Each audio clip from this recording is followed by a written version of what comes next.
October 19, 2024 na kung saan sa ngayon po ay wala na tayong binabantayan na sama ng panahon sa loob po ng ating area of responsibility.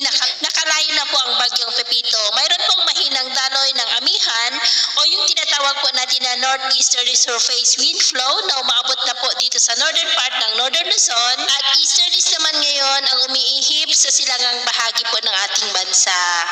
At sa ating pong long range forecast ay wala pong nakikita na bagyo na tatawid dito po sa ating bansa. Posibleng hanggang sa matapos ang buwan na ito ay storm free na po tayo. At sa lagay ng ating panahon, ngayong madaling araw ay generally fair weather naman sa malaking bahagi ng ating bansa. Pero dahil po sa mahinang amihan ay may mga isolated rains dyan sa may Batanes, Babuyan Islands at maging dito po sa northern part ng Cagayan.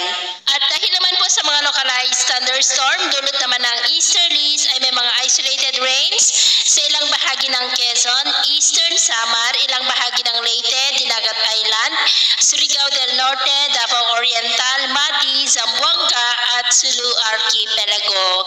At mamaya po ay sisikat ang araw sa malaking bahagi ng ating bansa pero dahil pa rin sa northeasterly surface wind flow ay maulap ang kalangitan with isolated rains dyan sa may Batanes, Babuyan Islands, northern part ng Cagayan at dahil pa rin sa mga localized thunderstorm ay cloudy skies with isolated rains rin dyan sa may Caraga, ilang bahagi ng Davao, Sulu Archipelago at ilang bahagi po ng Eastern Visayas. At mamayang hapon, generally, fair weather pa rin pero may chance pa rin ng cloudy skies with isolated rains lalo na po dyan sa malaking bahagi ng Mindanao, ilang bahagi ng Visayas at ilang bahagi ng Northern Luzon. Kaya kung lalabas tayo sa ating mga tahanan, ay ugaliin lamang po natin lagi ang magdala ng kahit anong panangga natin sa init ng araw at proteksyon na rin po sa mga biglaang buhos ng ulan. At sa atin man po mga baybayin, dahil pa rin sa pinagsamang epekto ng amihan at trough ng bagyo, ay iwasan na muna natin ang papalaot